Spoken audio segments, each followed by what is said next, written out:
മാത്യു കുഴൽനാടൻ വീണ്ടും ആരോപണങ്ങൾ ആവർത്തിക്കുകയാണ്. പ്രളയ മുന്നൊരുക്കത്തിലും ജലവിഭവ വകുപ്പ് ആദ്യം ശ്രമിച്ചത് മണൽ മാറ്റാൻ എന്നായിരുന്നു കുഴൽനാടൻ ഇന്ന് ആരോപിക്കുന്നത്. ഇത് സംബന്ധിച്ച് ഉത്തരവ് പുറത്തുവിട്ടിട്ടുണ്ട്.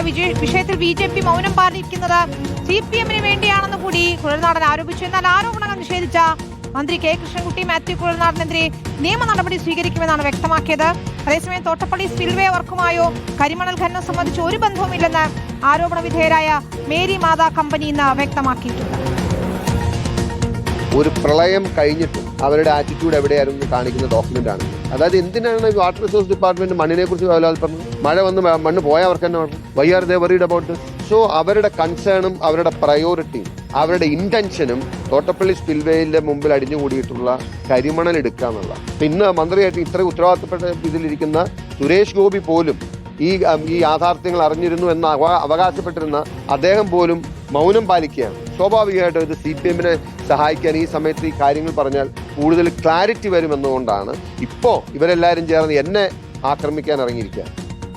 ശ്രീ അർജുൻ മട്ടന്നൂർ ചേരുന്നു. അർജുൻ, ഏതായാലും ഈ പ്രളയം അതിന്റെ മനുഷ്യനിർമ്മിതമെന്ന ആരോപണം കരിമണൽ ലോബിക്ക് വേണ്ടി പ്രവർത്തിച്ചു എന്ന ആരോപണം അതിൽ ഉറച്ചു നിൽക്കുകയാണ്. മാത്യു കുഴൽനാടനും കോൺഗ്രസും K കൃഷ്ണൻകുട്ടി ഇന്നും മറുപടി നൽകിയിട്ടുണ്ട്. പക്ഷേ ഇന്നലെ രാവിലെ പുറത്തുവിട്ടതാണ് ഈ ഓഡിയോ.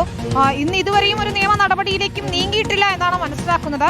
ഏതായാലും തെരഞ്ഞെടുപ്പിന്റെ ഈ അവസാന മണിക്കൂറുകളിൽ പ്രളയവും വലിയ രീതിയിൽ ചർച്ചാ വിഷയമാക്കുകയാണ് കോൺഗ്രസ്, അല്ലേ?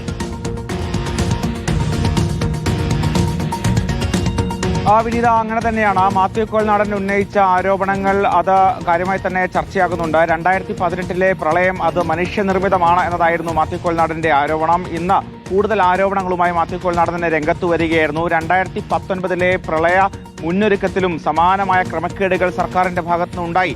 അത്തരത്തിൽ മുൻപ് തന്നെ ഈ മണൽ മാറ്റാൻ വേണ്ടി കൃത്യ നിർദ്ദേശം നൽകി എന്നതാണ് പ്രധാനപ്പെട്ട ആരോപണം. ഇതുമായി ബന്ധപ്പെട്ട ജലവിഭവ വകുപ്പിന്റെ ഒരു ഉത്തരവിന്റെ പകർപ്പും അദ്ദേഹം ഇന്ന് പുറത്തുവിട്ടിട്ടുണ്ട്. മാത്രവുമല്ല, ഇത് കരിമണൽ ലോബിക്ക് വേണ്ടിയാണ് എന്ന ആരോപണം അദ്ദേഹം ആവർത്തിക്കുകയാണ്.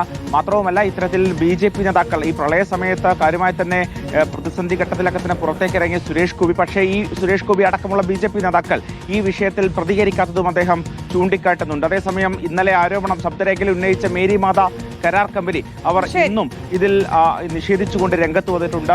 തോട്ടപ്പള്ളി സ്പിൽവേയുമായി ബന്ധപ്പെട്ടോ അല്ലെങ്കിൽ കരിമണലുമായി ബന്ധപ്പെട്ടോ തങ്ങൾ യാതൊരു വർക്കും ഏറ്റെടുത്തിട്ടില്ല എന്നാണ് അവർ ഇന്ന് ആവർത്തിക്കുന്നത്. എന്തായാലും തിരഞ്ഞെടുപ്പിന്റെ അവസാന ദിവസവും ഈ വിഷയവും കാര്യമായി തന്നെ ചർച്ചയാകുന്നുണ്ട്.